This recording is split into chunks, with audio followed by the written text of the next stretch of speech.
Canada आने से पहले मुझे लगता था कि यार अगर वहाँ पे हाई सैलरी होगी ना तो मेरी तो लाइफ सेट हो जाएगी। लेकिन यहाँ पे लैंड होने के बाद मुझे पता चला कि यार सिर्फ हाई सैलरी ज़रूरी नहीं होती, आपको सेविंग्स भी होती हैं। यानी कि दोनों अलग-अलग चीज़ें होती हैं।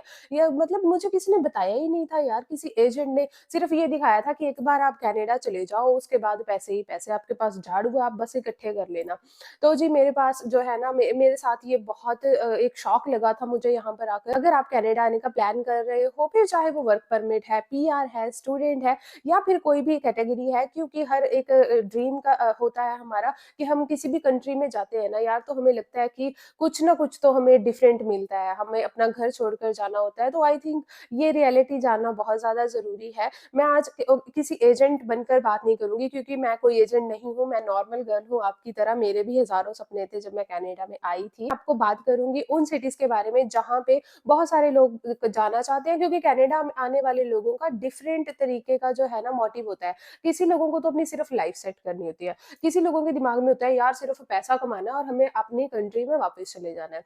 तो जी अगर आप पैसा कमाने कनाडा जा रहे हो या फिर पहुंच चुके हो, तो आज की वीडियो स्पेशली उन लोगों के लिए होने वाली है कि कौन सी सिटीज में आपको जो है हाई सैलरीज मिलने वाली है इन द ईयर 2026, और कौन सी सिटीज में जो है अगर आप लाइफ सेट करना चाहते हो, तो अब अगर आप कम सैलरी पे भी गुजारा करोगे ना, तो आप लो जो है रेंट वाली जगहों पे रह सकते हो। तो आज मैं बात करूंगी उन सिटीज के बारे में। तो जी कनाडा की बात हो सबसे पहले, और टोरंटो ना आए ऐसा कभी हो ही नहीं सकता। तो बहुत सारे लोग कहते हैं कि टोरंटो चले जाओ, है ना। कहीं भी कनाडा का नाम आता है तो टोरंटो का नाम सबसे पहले आता है। सबसे पहले तो जी टोरंटो में येस ऑफ कोर्स अगर आप पैसा कमाना चाहते हैं तो हाईएस्ट सैलरी आपको वहाँ पे मिल जाएगी। आपको किसी भी तरीके की वहाँ पे प्रॉब्लम नहीं होने वाली, क्योंकि टोरंटो को ना एक पैसे कमाने वाली सिटी कहा जाता है, जितना मुझे एक्सपीरियंस है उस हिसाब से।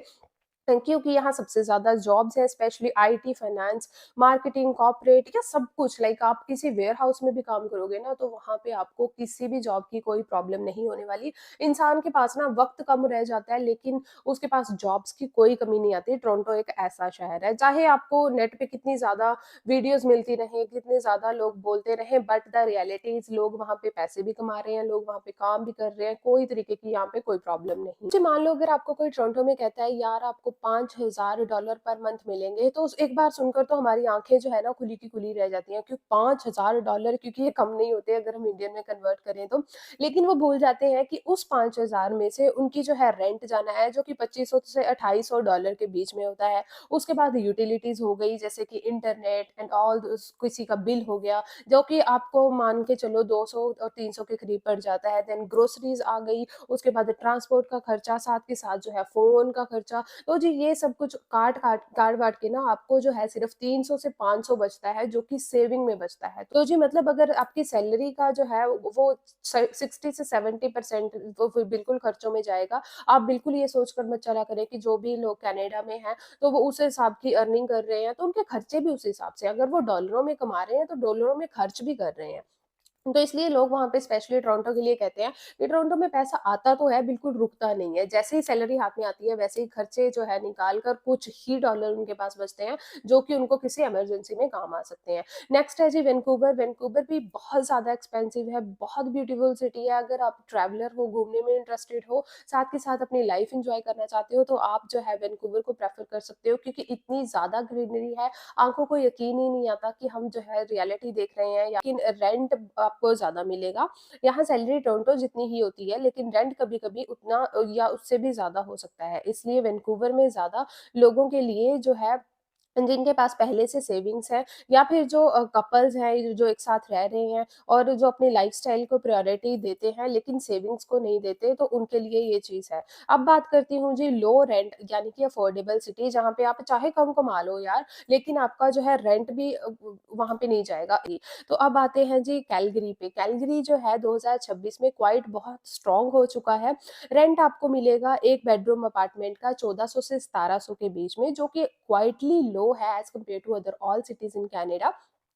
तो सैलरी थोड़ी कम जो है यहाँ पे लगती है टोरंटो से और अल्बर्टा से, क्योंकि यहाँ पे जो है ना टैक्स बहुत ज़्यादा कम है। तो एंड रिज़ल्ट सेविंग बहुत ज़्यादा होती है, लाइक सेविंग आपकी अच्छी खासी हो जाती है। ऐसा कुछ नहीं है कि आपका सिर्फ़ जितने भी आप कमा रहे हैं वो सारे खर्चों में जा रहे हैं, तो ऐसा बिल्कुल नहीं होने वाला। और साथ के साथ जो है आप लोगों को टोरंटो से ज़्यादा अगर आप शिफ्ट हो रहे हैं तो बेटर लगेगा, क्योंकि वहाँ पे ना इतनी रश लाइफ़ नहीं है जितनी टोरंटो में है।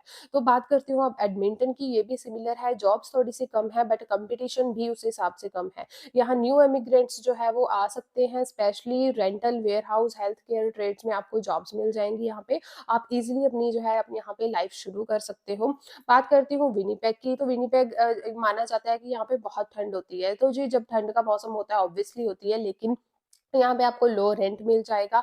साथ के साथ आपको जॉब्स की अपॉर्च्युनिटी किसी भी वेयरहाउस पे, स्टोर्स पे आपको जो है ईज़िली मिल जाएगी। वहाँ पे सबसे एक प्लस पॉइंट है कि पीआर बहुत सिक्योर है, तो आप ईज़िली वहाँ पे अपनी पीआर ग्रैब कर सकते हो। थोड़ा आपको स्टेबल होना पड़ेगा और पैसे बचाने के लिए भी ये अच्छा सिटी माना जाता है। अब मैं आपको सिंपल लैंग्वेज में बोलूँगी कि हाई सैलरी सिटीज़ जॉब्स के ज़्यादा ऑप्शन होते हैं, एक्सपोज़र आपका ज़्यादा होगा, स्ट्रेस भी फिर उस हिसाब से ज़्यादा होगा, रेंट ज़्यादा होगा, सेविंग्स आपकी कम होगी। लेकिन लो रेंट सिटीज़ में वहीं आपको जॉब्स थोड़ी कम मिलेंगी, सैलरी मीडियम मिलेगी, लाइफ लेकिन आपको पीसफुल मिलेगी, साथ के साथ सेविंग जो है पॉसिबल हो सकती है, पीआर के चांसेस ज़्यादा बेटर हो सकते हैं। एक भीड़ होती है ना, जो उस भीड़ के पीछे भागना बिल्कुल बंद कर दो, क्योंकि उस भीड़ ने एट एट द एंड कहीं नहीं जाना होता, वो एक झुंड होता है जो कि वहीं कट जाता है। इसलिए अपना रास्ता जो है खुद चुनिए। आप में भी आपको मेरी वीडियो देख के थोड़ी बहुत हेल्प हुई हो, तो शायद ये वीडियो आप लोगों के लिए हेल्पफुल रही हो, तो इसको लाइक करना बिल्कुल मत भूलना, ठीक है?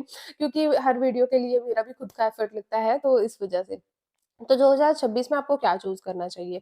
तो जी अगर आप सिंगल हो या आपके साथ कोई पार्टनर नहीं है, न्यू इमिग्रेंट हो या फिर लिमिटेड सेविंग के साथ आप रह रहे हो, तो lowest city is the best option and safest option in my opinion. बाकी आपके खुद के ऊपर डिपेंड है, मेरा काम था आपको अवेयर करना। लेकिन अगर आप कनाडा में हो, स्ट्रॉन्ग प्रोफाइल पर हो, एक्सपीरियंस कैनेडियन मार्केट में है, तो आप कहीं पे भी मूव कर सकते हो। आपको ऑलरेडी पता है कि कहाँ पे क्या होता है, ठीक है? तो जी कनाडा में बहुत लोग ये गलती करते हैं कि वो सिर्फ़ सैलरी देखकर चूज़ कर लेते हैं, उनको खर्चों का पता नहीं होता। जब उनको खर्चों का पता चलता है, तब उनको पता चलता है कि यार रियलिटी में आखिरकार ये स्क्रीन है क्या थी। तो जी बिल्कुल मेरा आज का वीडियो बनाने का म मोटिव सिर्फ़ यही था, कोई स्पॉन्सर वीडियो नहीं है। म मेरा जस्ट दिल हुआ, जो गलती मुझसे हुई वो गलती आपसे ना हो। Thank you so much for watching this video, और आप मेरी वीडियोज़ को इतना ज़्यादा प्यार देते हैं, वही मुझे मोटिवेट करता है कि मैं आपके लिए अनदर वीडियोज़ लेकर आऊँ। तो अगर आपको और वीडियोज़ ऐसे चाहिए, आप मुझे नीचे कमेंट सेक्शन में बता सकते हैं, या फिर मैंने अपना इंस्टाग्राम का डीएम जो है, आप लिंक आपको दिया हुआ है, आप मुझे डीएम वहाँ पे कर सकते हैं।